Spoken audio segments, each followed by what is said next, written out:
and good afternoon, everyone. It's wonderful for you to be joining us wherever you are. And I'd like to, first of all, acknowledge the traditional owners of the land on which we gather this afternoon and pay our respect to elders past, present and emerging. So welcome to the first of our Candid Climate Conversations hosted by SEA, the Sports Environment Alliance, of which I'm a non-executive director. My name's Tiffany Cherry. I'm also a sports journalist, have been for the last 30 years a sports presenter, and have attended and worked at 7 Olympic Games, summer and winter combined, and 2 Commonwealth Games. And sports and our environment are 2 of my biggest passions. And it's now more than ever pertinent that we really pay attention from a sporting community, and obviously every community, but from a sporting community to just what we are doing with our environment. Certainly on the back of the United Nations IPCC report that we all must act significantly to reduce our own carbon footprint and with that the negative impact of climate change. And we will hear from our very first guest just how it's impacted his own sport, the build up to the Olympic Games and the performance, and also the experience that he's had with the other athletes and conversations that he's been able to have with them about climate change. So on that note, it gives me great pleasure introducing dual Olympian Victoria's Rhydian Cowley, who is still in quarantine. Rhydian, welcome, and a massive congratulations to you on the back of your Tokyo Olympic performance, where you finished in the top 8, which is incredible, in the 50-kilometre walk. You know, I don't know how you did it, walking outside for that long in that searing heat, but, you know, we take our hat off to you. And hopefully, no doubt, you kept yours on in the race. But it's an incredible achievement. I mean, even just thinking top 8 in the Olympics is incredible. And you've got to think about how many people walk in the world. There's a lot of athletes. So welcome to you. And where do we find you?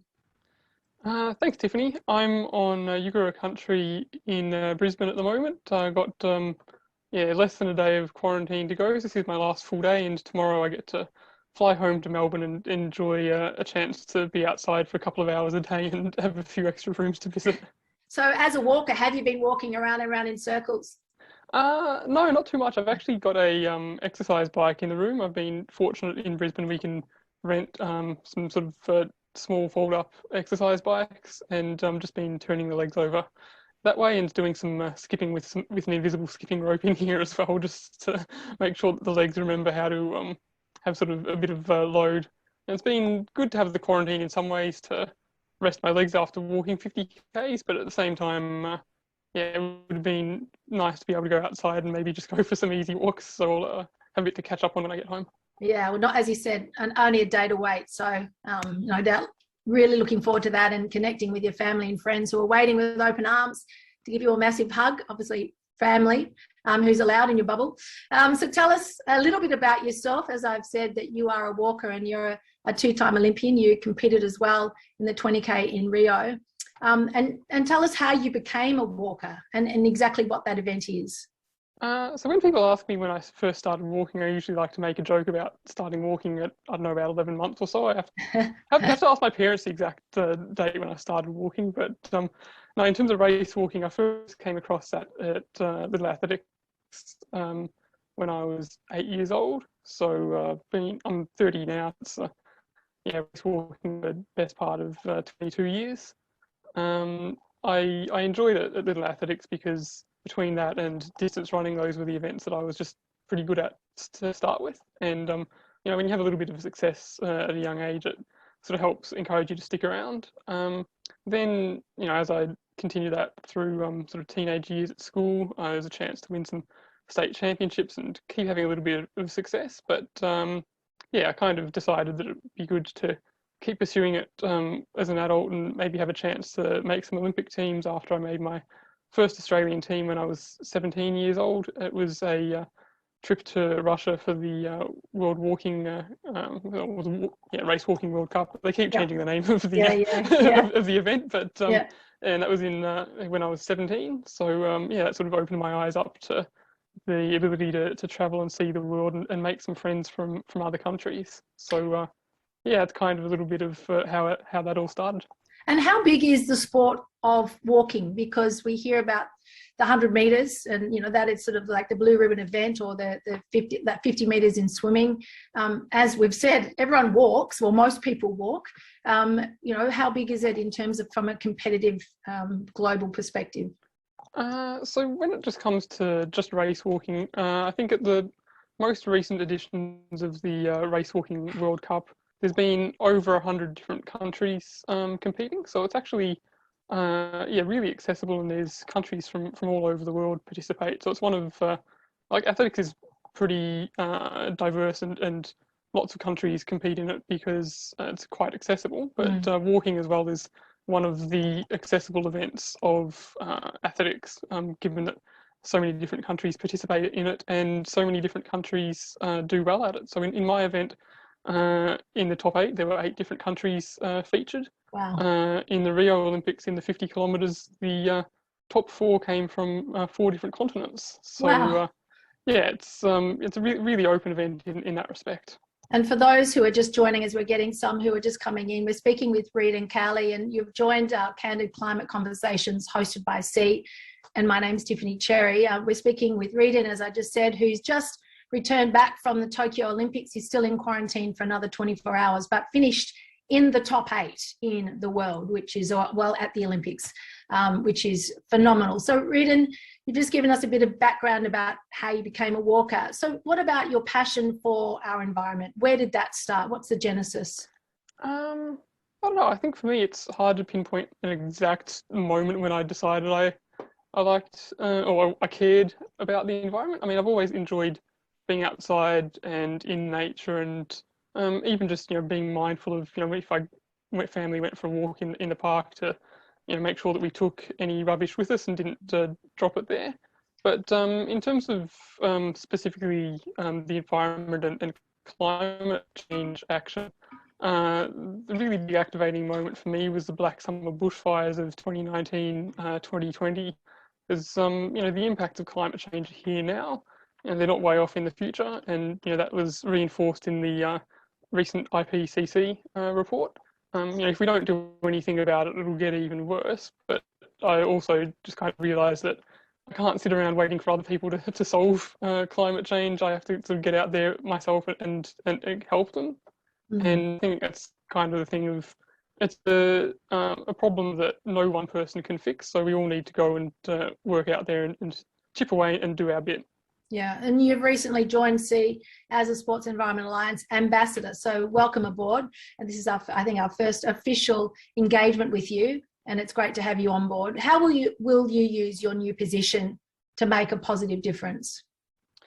So just following on sort of my realization that I can't just wait for others to solve climate change, and I have to sort of contribute myself. I think it's important to realize that you don't, when you're trying to help influence change, you don't have to do it all by yourself. Working together with people makes it a lot easier, especially for an athlete or sports player. They have a pretty good platform themselves, but making sure that they've got access to the knowledge and they're seeing what other people are doing out there and being able to share that information and work together, I think is really important. And then also, athletes, communicate really well to fans, but without other organisations and their own sporting organisations and sports federations sort of helping provide that framework for them to operate in, it's really challenging to be effective. And so I think, working with the Sports Environment Alliance and then also trying to help my sport and other sports work with the Sports Environment Alliance to find out what climate action practically means for them. Like it's good to have a desire to take climate action, but then you've got to actually work out, okay, what does that mean? Does that mean that we're putting solar panels in our sports pavilion? Do we have a community battery?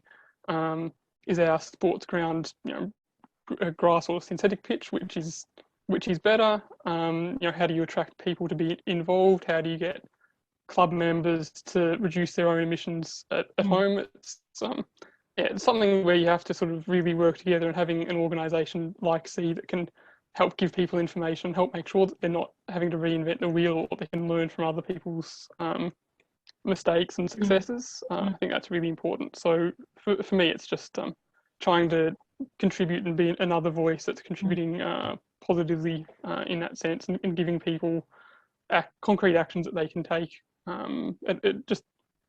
It can be quite overwhelming, I think, with climate change and feeling a bit despondent about it if you don't feel like you've got any plan to do anything. So just giving people something to do, plans to do, and further steps to take after their first steps, I think is important. And just on that note, we talk about collaboration, and if you're interested to know what C suggests, we will be posting in the chat bar the handles to all of our social media platforms, as well as Rhydian's, and also our website address, which is sportsenvironmentalliance.org. So please keep an eye out on the chat bar, but also please, we encourage you to post your questions. I've got a number here that I'm going to run through with Rhydian, but anything that we don't cover, more than welcome to post some questions, and if we've got time, we'll get to them, and if not, we'll certainly answer them in some way, shape or form, and get back to you with those answers. So Rhydian, your journey to Tokyo, like most, if not all of those who competed at these games, wasn't your typical preparation. Of course, you throw COVID in the mix. How was yours impacted? So it was quite different to my experience preparing for Rio. In Rio, we had a camp in the lead up in St. Moritz in Switzerland, and this year it was very much a home preparation. So typically there'd be training and racing overseas to prepare, and some Australian athletes did that, but for the walking group, we just found it was going to be a lot easier and more practical to just do a home training preparation. Most of last year in winter, being in Melbourne, I had a treadmill at home, and to make up any extra training I needed to do during the day after I'd used up my 1 hour outside, I had to hop on a treadmill. We were lucky over Christmas and the New Year that there weren't any COVID cases, or weren't really many COVID cases in Australia, and we could have a couple of training camps where we got people from Perth and Queensland and South Australia as well all together. So even though we weren't able to go and train with people from other countries, at least getting all the Australian walkers training together, I think it really helped me, but it's also helped a couple of younger athletes. They're 20, 21 years old. They've just been making that transition from junior ranks to senior ranks, and in the walks that's challenging because you step up from doing 10 kilometres to doing at least 20 kilometres as your race distance. So we were able to have that, and apart from that, in the last few months before the Olympics, it was of course winter in Melbourne and it was summer in Tokyo, so we had to try to prepare for hot weather in the middle of winter. So at the Victorian Institute of Sport, they have a climate chamber where they can turn up the temperature and the humidity, and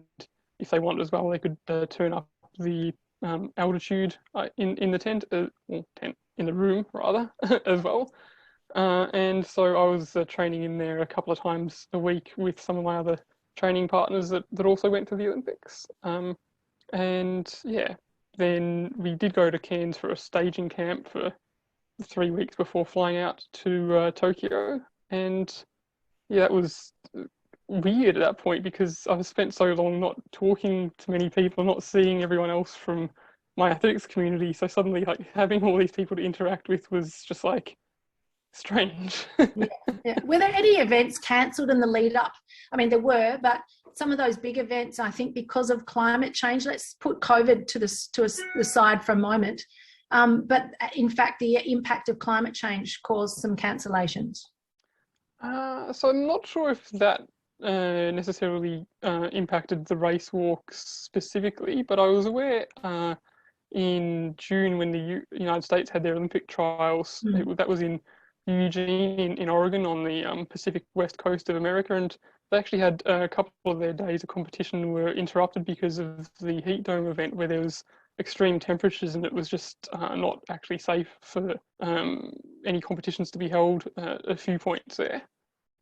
So definitely there's been some climate impacts, and we've also seen sort of extreme heat and flooding sort of throughout Europe and throughout Asia as well recently. So it's clear that if you have summer championships and there's either more risk of extreme heat or extreme water events, at some point your luck's going to run out as a sporting event and you'll get hit by one or even both of those events. I want to read something from The Australian, which is just an article that was posted during the Olympics, and it was actually on August the 4th. And there's just a snippet here, and then I'll obviously make it in reference to you. But the biggest opponent at these games has not been the runner in an outside lane making a surge towards the finish line or the sizzling pace of the other team's midfielder, whatever it might be. An opponent that those watching from their lounge rooms probably don't even notice, aside from the pooling sweat and lobster red faces. This opponent has the potential to steal your medal, leave you sprawled on the track or unsure of where you are, and in extreme cases, leave you with organ failure or actually kill you. Athletes couldn't study a video analysis of this opponent to find its weakness. It affects everyone differently. What they could do was spend months focusing on heat acclimatisation. Dr. Samuel Chalmers, a human movement lecturer at University of South Australia, said no amount of heat acclimation training could completely prevent an athlete suffering heat illness. It involves exposing the body to these hot conditions in a heat chamber or travelling to a location, as you've just discussed. It can lower the risk of heat illness and help athletes perform better. But to help prepare, the Australian athletes did a number of different things. So we can see just how deadly this actually is, and how it can, all those years of training, etc., just rob you of a medal, not for any other reason, but just your body obviously reacts differently, even if you do try and acclimatise before you get there. Tell us about the conditions of Tokyo, specifically for your race, and then we'll talk in general, and how it impacted you. So the funny thing with my event in Tokyo, and also with the men's and women's marathons, was that our races weren't even held in Tokyo. They were actually relocated 800 kilometres north to Sapporo, which is on the island of Hokkaido. And the reason for that was organisers were actually really concerned that the heat and humidity of Tokyo would pose a risk that there'd be an extreme heat event on the same day as some of those races, and then that might really severely impact the health of the athletes, the officials, and when that decision was made, it was before COVID, so also they were concerned about the spectators.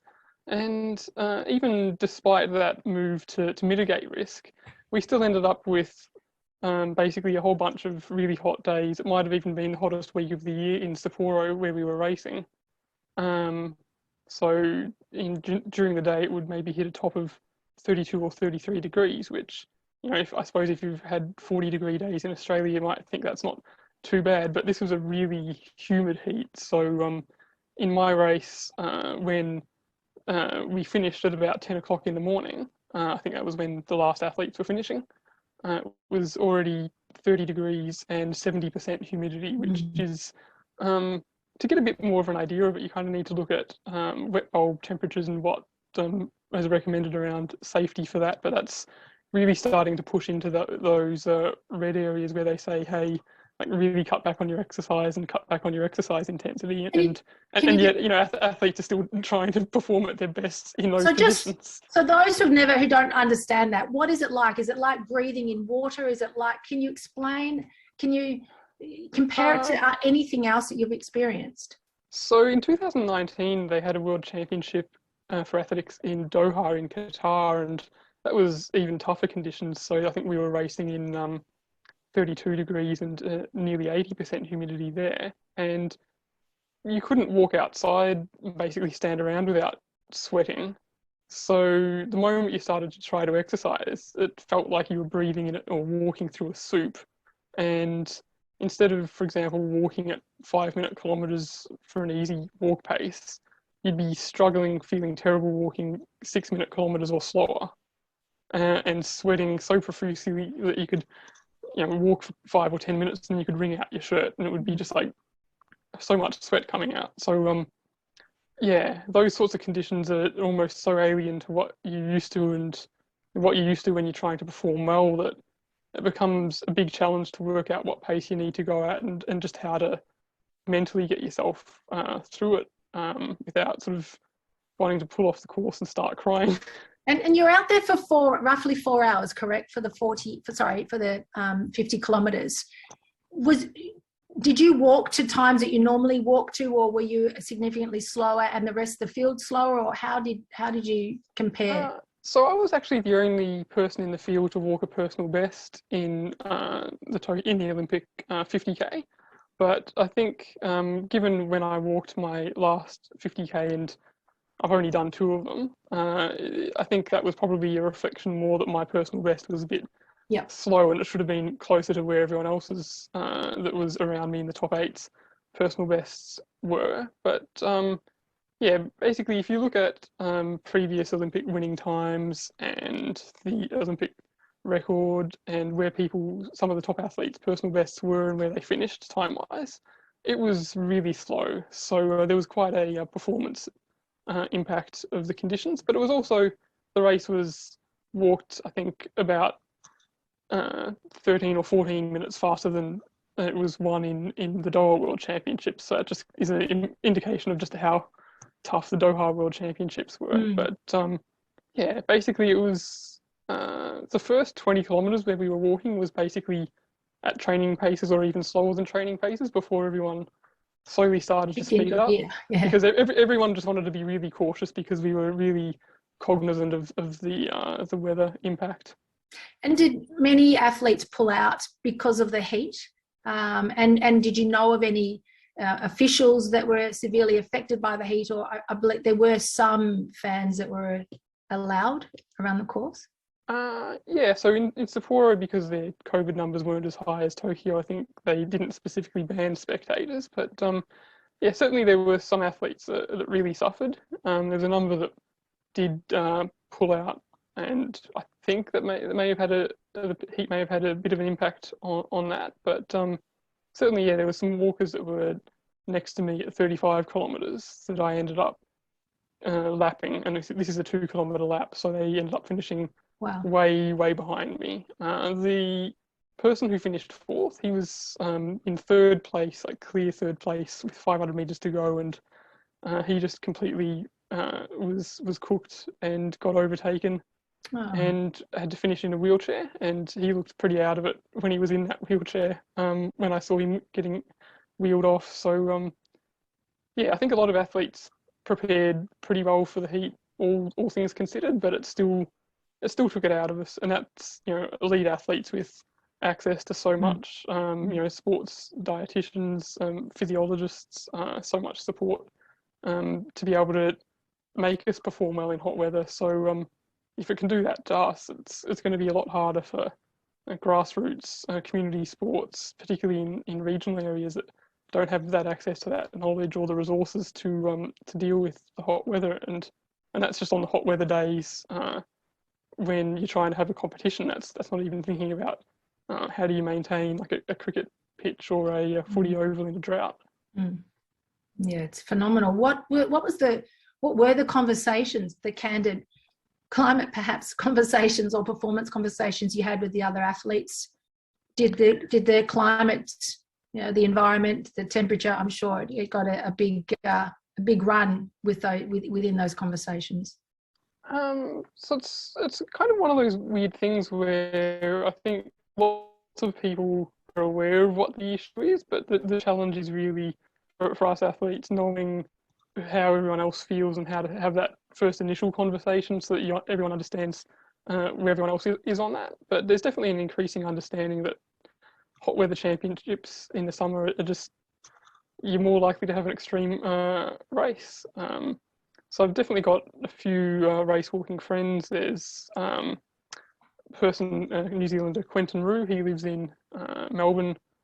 He's in quarantine at the moment in Christchurch, and yesterday he had a 50-kilometre row on an ergo machine that he's got in his quarantine room.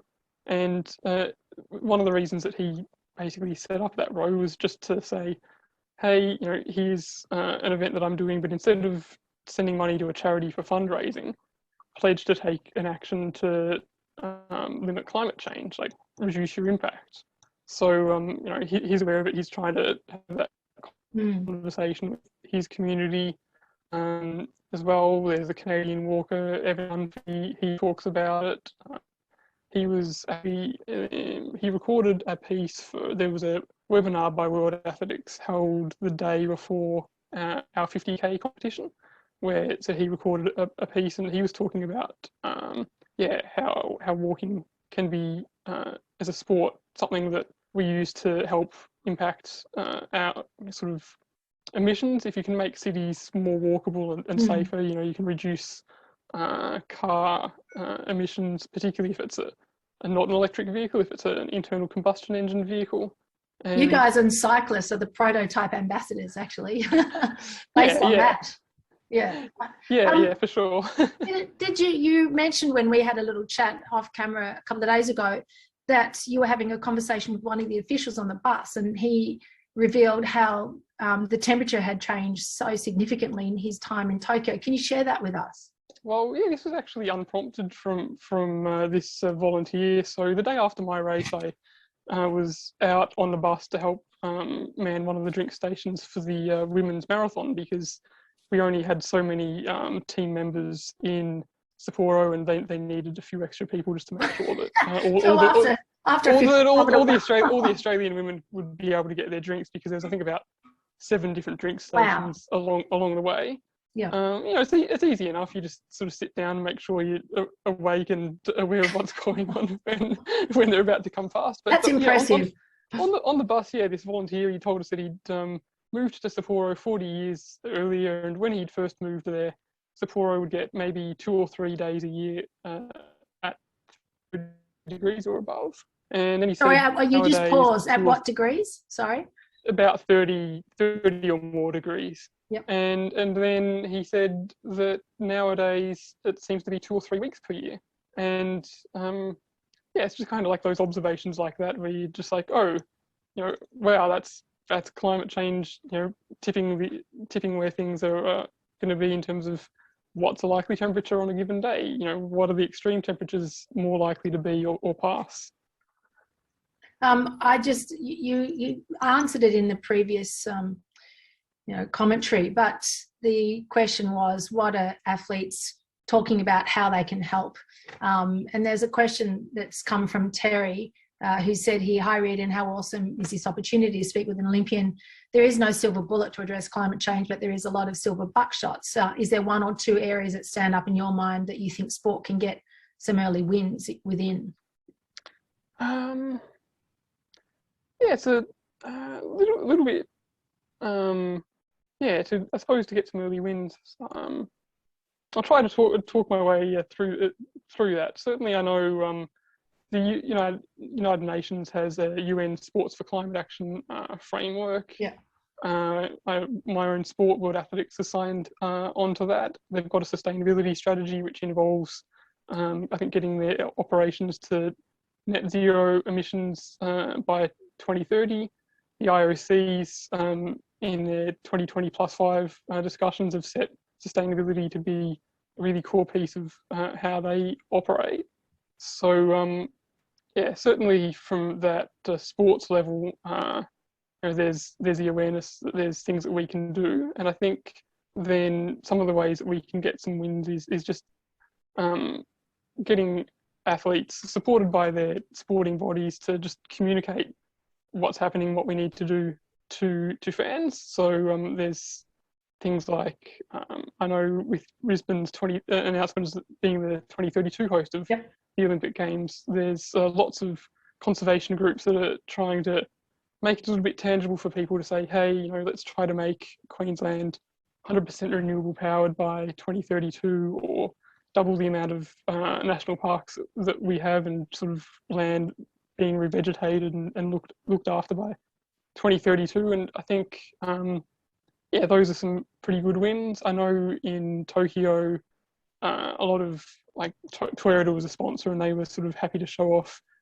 sustainable cars, like zero emission vehicle cars. So I think for sports, particularly the big sporting events, just you've got eyeballs watching these events, and just being able to have that, put that in front of people, say that, hey, the solutions are here, and just introduce that into that conversation and just make it part of the everyday conversation. It's it won't feel like a win, but at the same time, just changing the needle of where the conversation's at and changing the needle of what people know they can do and what their expectations are, I think is actually critical to making sure that we can make the deep changes that we need to in this critical decade, as Joe Biden put it. Yeah, absolutely. That low-hanging fruit is the best one. Using a keep cup, it's perhaps getting rid of the water tanks in your organisation and going back to the simple tap water, although albeit it might be filtered, or doing an audit on your clothing, the uniforms that are used. You don't need to update it every year. Your solar panels, turning lights off, turning computers off, all that kind of, the solar panels isn't a low-hanging fruit, but there's a lot of low-hanging fruit that you can look at. And again, we have some suggestions on our sportsenvironmentalliance.org website. You talked about the IPCC report from the United Nations, and it provides the most up-to-date information on climate change, the causes, the potential impacts, and the response options, indicating this time that we are at code red for humanity. And that's quite frightening. It is reality though. As an athlete, how do you digest this? And then also, how do you digest that as a citizen of the world? And just to take that further, do you feel empowered or do you feel helpless? Yeah, that's a really sort of deep question. It's the whole report itself that was released is nearly 4,000 pages, so that in itself is a bit challenging to digest just because of the sheer number of pages. But it's great that there's lots of groups that have been out there to put out explainers. There's even the summary for policymakers that the IPCC themselves put out. And the good thing is that we can look at some of the bad news about, well, we've locked in over 1 degree of warming already, basically, and the impacts that then causes. But if we're able to make it happen, basically treat it as a race to zero and get our emissions cut as quickly as possible, things don't have to get worse. So I think that's sort of the message that I'm looking and focusing on, and being like, well, it's a race, we can get this done. Like, if we take action and empower ourselves to be like, okay, what can we do? Can we, is that in my super fund? Do I change that to a superannuation fund that doesn't invest in fossil fuels? Is that, solar panels, or getting rid of my gas hot water system at home?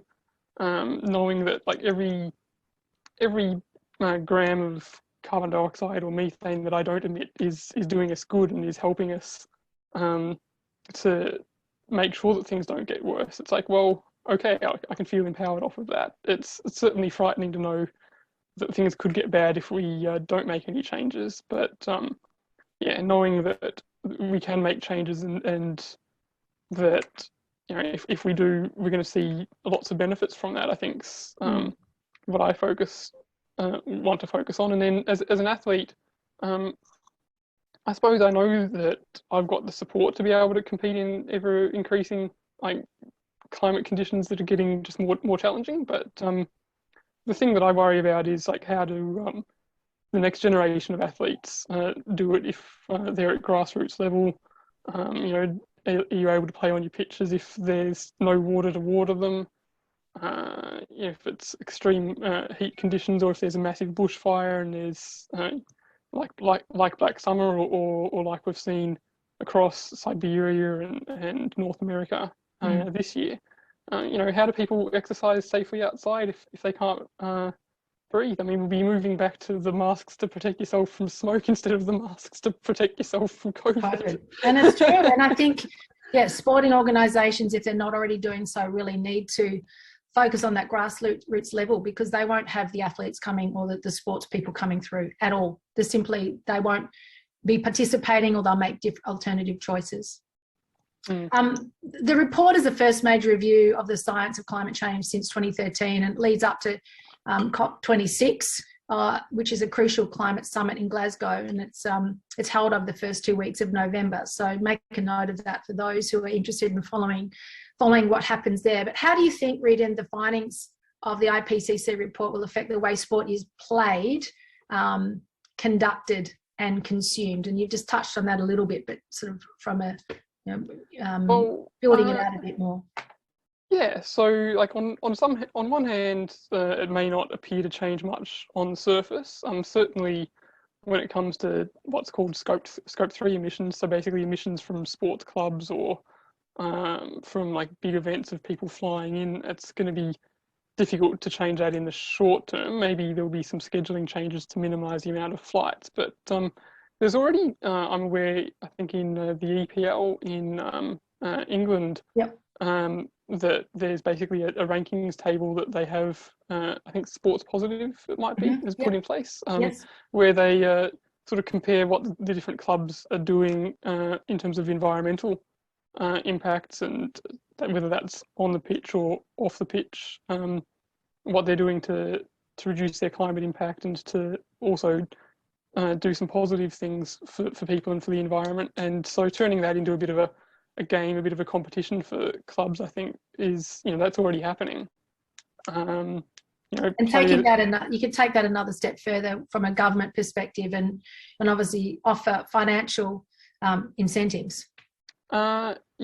I mean, that's certainly another way to do it. But yeah, I guess my underlying message is that there's already changes in the way things are happening. There's already changes in terms of players using reusable bottles or disposable bottles. That's another one. Sort of plastic and plastic waste is basically tied into the whole climate thing, because most plastic comes from fossil fuels, from sort of the leftovers of drilling up oil and whatnot. So if you try to solve one problem, hopefully that should help solve the other problem as well.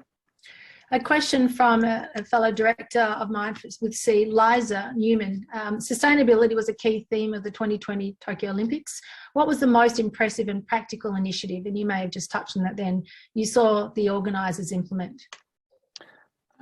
Yeah, so I suppose it's one of those things, like on the ground level, if you're not aware of it, you might not actually notice it. But I suppose I was definitely thinking about that. The zero emissions, like automated buses around the village, I think were pretty cool. But certainly, I think the fact that the Tokyo Olympics, I think they didn't actually build too many completely new stadiums. A lot of things were already pre-existing. There's a lot of emissions that happen when you're building new stadiums, particularly pouring a lot of concrete and what have you. So for me, I think that's impressive.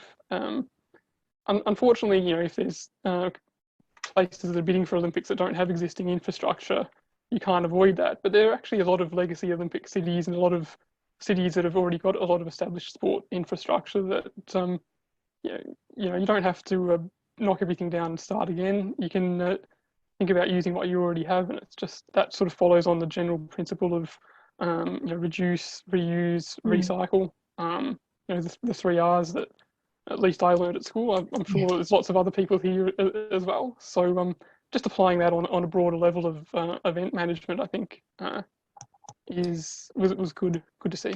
Just a couple more questions from me, and then if anyone else has some more, please again just write them in our chat box. But you talked about earlier in our conversation just the changes which were enforced on us because of COVID, and such as not travelling overseas and obviously training at home. And we obviously know that reduces our carbon footprint because we're not travelling. It's not the aeroplanes and everything else that's associated with actually going overseas to training camps. Do you see more of that, the things that we've had to implement due to COVID? Do you see more of those be here to stay and moving forward, one from a financial perspective, and two, because of COVID, which will limit our obviously travel, but three, because of the impact on our climate? Yes, I mean, I suppose there's a potential for it to go either way. It's really up to us to make decisions on that. I think particularly when it comes to business meetings, or if the IOC or whatnot's having a meeting, like we can see now that you don't have to fly everyone to the same spot in the planet to be able to have those meetings. And particularly if people are travelling business class or first class, their emissions are even higher from that. So yeah, from the administrative end, I think there's definitely things will be different. For some athletes, there might end up also being decisions about well, I can train at home, I can perform well training at home. So do I need to have extra flights or extra travel for races and thinking about how they can do things a bit more efficiently that way. But it's that's not a given. We can't just rest on our laurels with that. And certainly, I think there's a bit of hope from me, I guess, in the future that we can move instead of having sort of jet fuel planes. They can instead be powered by, I think, sort of ammonia developed from hydrogen instead, and that can be zero emissions. Certainly, that would be great if we can do that, just because I think there's definitely a lot of value still in being able to travel and see the world, but yeah, it does become a concern when that becomes, like, I think for me, flying has probably historically been one of my biggest sources of emissions. And yeah, you don't have to be perfect to advocate for climate action, but at the same time, it's kind of like a bit of a catch-22. If you don't fly around anywhere, it's fine, you don't have those emissions, but you maybe, as an athlete, you don't get that same platform to implement change or influence change on a bigger level, and maybe that change would be a bigger reduction in emissions than what you'd get if you just cut out your own flying. So yeah, it's definitely a big challenge. Yeah. The final one is just some of the things that you do, and we touched on this at the start, but more from a take away that people can have, that just the top environmental reducing your footprint actions that you take every day to try and make a difference. Yeah, so I'm fortunate sort of being from a wealthy country and being like not sort of living hand to mouth like some athletes necessarily are, that I can afford to take some of those steps that are a little bit more capital intensive. Like last year, start of this year, I got solar panels installed at home. Next step for myself and my fiance is to, I think I mentioned this earlier, get rid of our gas systems, move to an induction stove and get rid of the gas hot water system. So those are concrete steps that sort of reduce my overall just like background use of emissions. But certainly I'm looking at flying less. So just only flying if I absolutely have to, and just looking at how I schedule my season to reduce flights. But from a day-to-day perspective, I compost my food. I have a local community garden, which is really great. It's actually on an old lawn bowls green. Awesome. So I take my compost there, and it's kind of like I know that the compost is being used. I suppose sometimes it's a little bit nicer to have that connection than just seeing the truck drive off with it and not knowing where it goes. Another one, and I think I mentioned this before, was sort of I've looked at where my superannuation and banking is, and just tried to go with banks that are a little bit more socially aware in that respect. Just basically, you can buy without even realizing it, you can be actually investing in and propping up the fossil fuels that are actually making climate change worse. So I think, that's definitely something to think about. And another one, I think, for me is just talking about it with other people. I think there was a study that came out last year, or a poll rather, that showed that I think there was over 70% of Australians are really concerned about climate change. So, we don't have to try to convince people that it's happening. By and large, people are aware that it's happening. The challenge really is having that conversation and being like, okay, well, this is what we can do, and empower people to say, okay, it's not just something to sit around and be despondent about, but it's something to be empowered to be involved in. And I think empowering people to take action is just a really good way to help us solve the issue. If people are engaged, they'll talk to their councils, the businesses that they frequent, their state governments, the federal government, and ask and demand for particular actions, and they'll also have ideas how they can solve X problem or Y problem. And when that happens, that's when the big changes that we need to have happen will come, and they'll come quickly. Yeah, without doubt. It's about influencing those decision makers, but providing them with some solutions from us collectively. Two more questions to finish on. One again from my fellow director and also the co-chair of our ambassador committee, which is Sandra Loader. Which sporting code, in your view, is really leading on taking a leadership role on positive environmental impact? Well, I think that's it's challenging. Is that just within Australia, or is that sort of? I think it's just general. If look, I mean, we're putting you on the spot, but if something comes to mind straight away, I think there's a lot of good work that's happening sort of behind the scenes at the moment. I'm aware that there's AFL Players for Climate Action, a group that's coming together, and I think particularly in Australia, that's going to be really influential. I know that lots of AFL clubs are sort of coming up with sustainability strategies.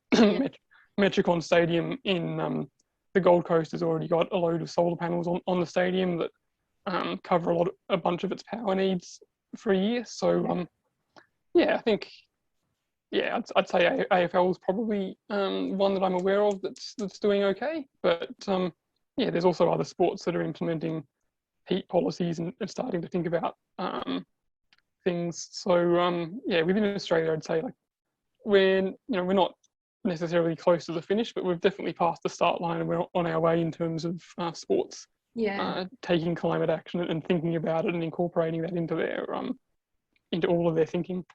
I'd like to just add to that. I think Bowls Australia is doing a magnificent job there. They were the first to join the UNFCCC and Tennis Australia as well. So from mine, they're two sports that are certainly helping to lead the way. And the final question comes from none other than our CEO, Sheila Nguyen. So she says to you, Rhydian, really appreciate your insights and personal leadership in protecting the places where we play and the people, obviously, who play within them. From a scale of 1 being nothing to 5 being everything, how would you rate the level of climate understanding among Olympians and level of care among fellow Olympians, being 1, don't care, 5, being committed?